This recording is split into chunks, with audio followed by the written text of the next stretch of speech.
بسم اللہ الرحمن الرحیم۔ السلام علیکم معزز ناظرین و سامعین۔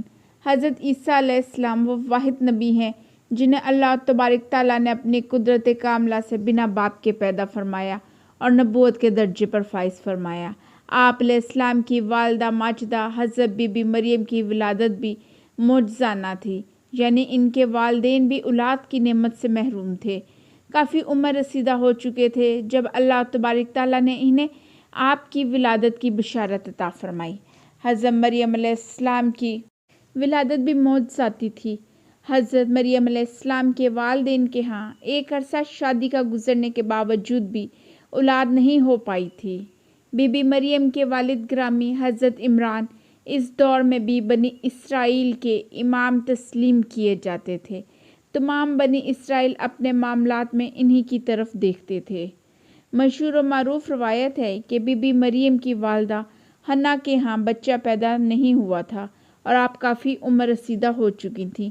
ایک روز یوں ہوا کہ انہوں نے دیکھا کہ ایک پرندہ اپنے چھوٹے سے چوزے کو اپنی چونچ سے خوراک کھلا رہا تھا۔ یہ دیکھ کر ان کا دل شدت جذبات سے بھر آیا اور بے اختیار ان کے منہ سے نکل گیا کہ ایک کاش ہمارے ہاں بھی بچہ ہوتا۔ اس جذباتی کشمکش میں انہوں نے اللہ تعالیٰ کی بارگاہ عالیہ میں یہ نظر مانی کہ اگر ان کے ہاں بچہ پیدا ہوا تو وہ اسے بیت المقدس کی خدمت کے لیے وقف کر دیں گی۔ یقینی بات ہے کہ انہوں نے جو نظر مانی تھی وہ لڑکے کے لیے ہی مانی تھی، کیونکہ بیت المقدس کی خدمت کے لیے کسی نے کبھی کوئی لڑکی تو وقف نہ کی تھی۔ بی بی مریم کی ولادت باسعادت سے آپ کے والدین حد درجہ خوش ہوئے، کیونکہ ان کی دیرینہ خواہش پوری ہو گئی تھی۔ دونوں میاں بیوی اللہ کریم کی بارگاہ عالیہ میں سجدہ شکرانے کے ادا کرتے ہوئے نہیں تھکتے تھے، کیونکہ اس سے پہلے تو وہ اس نعمت کی دعائیں کیا کرتے تھے، مگر ان کے لیے لمحہ فکریہ تھا تو یہ کہ بھلا وہ کس طرح اپنی اس بیٹی کو بیت المقدس کی خدمت کے لیے وقف کر پائیں گے۔ اللہ رب العزت نے بی بی مریم کو قبولیت کی سند عطا فرمائی، جیسا کہ سورۃ العمران کی آیت نمبر 37 میں ارشاد باری تعالیٰ ہے۔ ترجمہ: بس مریم کو اس کے رب نے بہت اچھی طرح قبول فرمایا اور اس کی نشو و نما بڑے ہی اچھے طریقے سے فرمائی۔ بی بی مریم کے تمام تر معاملات کو اللہ کریم نے اپنے ذمے لے کر آپ کی والدہ کو خوش کر دیا۔ بلا شبہ جو بھی اللہ کریم پر بھروسہ کرتا ہے، اللہ تعالیٰ کی بارگاہ عالیہ میں اس کو کبھی کسی بھی قسم کی مایوسی نہیں ہوتی۔ جب بی بی مریم سن شعور کو پہنچی، یعنی کام کاج کے قابل ہوئی، تو ان کی والدہ انہیں لے کر بیت المقدس میں چلی آئیں تاکہ کسی کی کفالت میں آپ کو دے دیں۔ بی بی مریم کو پروان چڑھنے کے بعد ہی حضرت زکریا علیہ السلام کی کفالت میں دیا گیا۔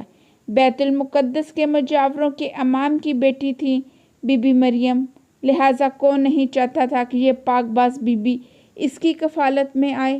اللہ تعالیٰ کا نظام بالکل ہی بے عیب ہے۔ بی بی مریم کو جب حضرت زکریا علیہ السلام کی کفالت میں دیا گیا تو اس کے لیے تمام تر مروجہ طریقے پورے کیے گئے، کیونکہ بیت المقدس میں موجود سبھی بزرگ یہ چاہتے تھے کہ ان کے امام کی بیٹی ان کی کفالت میں آئے، لہٰذا لڑائی جھگڑے کی نوبت پیدا ہو گئی۔ اب جب کہ تمام بزرگوں میں لڑائی جھگڑے کی کیفیت پیدا ہو چکی تھی تو ان بزرگوں نے اس صورتحال سے عہدہ برا ہونے کے لیے یہ طے کیا کہ اس کا فیصلہ قرعہ اندازی کے ذریعے کر لیا جائے، جس سے کسی کو بھی کوئی اعتراض نہ ہوگا۔ حضرت زکریا علیہ السلام کو سب سے زیادہ اصرار اس بات کا تھا کہ چونکہ آپ بی بی مریم کے رشتے میں خالو لگتے تھے، چنانچہ آپ علیہ السلام ہی کی کفالت میں انہیں دیا جائے۔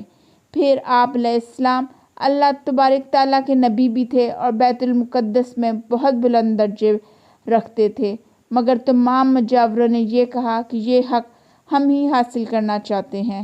روایت بیان کی جاتی ہے کہ تمام تر بزرگوں نے اپنے اپنے قلم ایک جگہ پر جمع کر کے رکھ دیے اور ایک معصوم بچے سے کہا کہ ان میں سے ایک قلم اٹھا لاؤ۔ جب وہ بچہ قلم اٹھا کر لایا تو سب نے دیکھا یہ قلم تو حضرت زکریا علیہ السلام کا ہے۔ اس کے بعد بھی دیگر مجاور نہ مانے اور لگے کہنے کہ اس مرتبہ دوسری طرح قرعہ اندازی کی جائے گی، اور وہ یوں کہ تمام مجاور اپنے اپنے قلم بہتے ہوئے پانی میں ڈالیں گے اور جس کا قلم پانی کے بہاؤ کی مخالف سمت چلے گا اس کو بی بی مریم کی کفالت کا شرف حاصل ہوگا۔ تمام مجاورین نے اپنے اپنے قلم بہتے ہوئے پانی میں ڈال دیے۔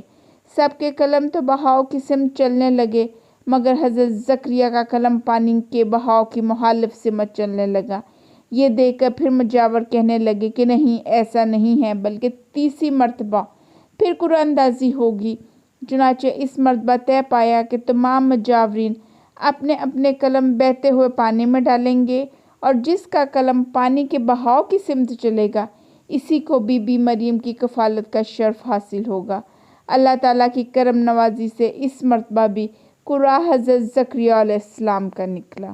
حضرت زکریا علیہ السلام نے بی بی مریم کے لیے ایک حجرہ مخصوص کر دیا بیت المقدس میں، جس میں آپ سہولت کے ساتھ عبادت گزاری میں مشغول رہا کرتی تھیں۔ اس میں کسی بھی دوسرے شخص کو یا کسی عورت کو داخل ہونے کی اجازت نہیں تھی۔ آپ اپنے روزمرہ کے کام کاج سے فراغت حاصل کر کے یہاں آ جاتی اور مصروف عبادت ہو جاتی۔ حضرت زکریا علیہ السلام چونکہ بی بی مریم کے کفیل تھے، چنانچہ کبھی کبھار آپ ان کے حجرے میں چلے جایا کرتے، مگر آپ جب بھی حجرے میں جاتے تو آپ علیہ السلام بھی یہ دیکھ کر حیران رہ جاتے کہ بی بی مریم کے پاس انواع و اقسام کے پھل اور دیگر کھانے پینے کی اشیاء موجود ہوتی ہیں۔ بی بی مریم کی عبادت گزاری ایک عرصے تک یوں ہی جاری رہی۔ بیت المقدس کے تمام بزرگ آپ کی عبادت گزاری کے قائل ہو چکے تھے، اور ان میں اس بات کے بھی خوب چرچے تھے کہ بی بی مریم کے پاس اللہ تعالیٰ کی طرف سے بے موسمی پھل اور اچھے اچھے کھانے آتے ہیں، جن کو لانے والے کبھی دکھائی نہیں دیتے۔ ہر بزرگ آپ کی تقوی سے دلی طور پر متاثر تھا۔ اللہ کریم نے ان کی عبادت گزاری کا صلہ یوں دیا کہ انہیں تمام جہانوں کی عورتوں پر فضیلت عطا فرمائی۔ سورہ العمران کی آیت نمبر 42 و 43 میں ارشاد باری تعالیٰ ہے کہ اور جب فرشتوں نے کہا اے مریم، بے شک اللہ تعالیٰ نے تجھے بزرگی عطا فرمائی اور پاک فرمایا اور تمام جہانوں کی عورتوں پر تجھے فضیلت عطا فرمائی، اے مریم اپنے رب کے حضور جھک جا اور سجدہ ریز ہو جا اور نماز پڑھنے والوں کے ساتھ نماز ادا کر۔ بی بی مریم نہایت درجے کی عابدہ اور زاہدہ تھیں، اور اس کے ساتھ ساتھ طہارت و پاکیزگی اور تقوی میں بھی اپنی مثال آپ تھیں۔ آپ کو انہی خصوصیت کی بنا پر اللہ کریم نے تمام عورتوں پر فضیلت عطا فرمائی اور آپ علیہ السلام کی شان کو بڑھایا۔ اس طرح مولا کریم نے حضرت بی بی مریم کو صدیقہ کے لقب سے بھی سرفراز فرمایا۔ ملتے ہیں جلد ایک نئی اسلامی تاریخی اور معلوماتی ویڈیو کے ساتھ۔ امبراری وائس کو لائک، شیئر، سبسکرائب کریں۔ اللہ تبارک تعالیٰ آپ کا حامی و ناصر ہو۔ السلام علیکم۔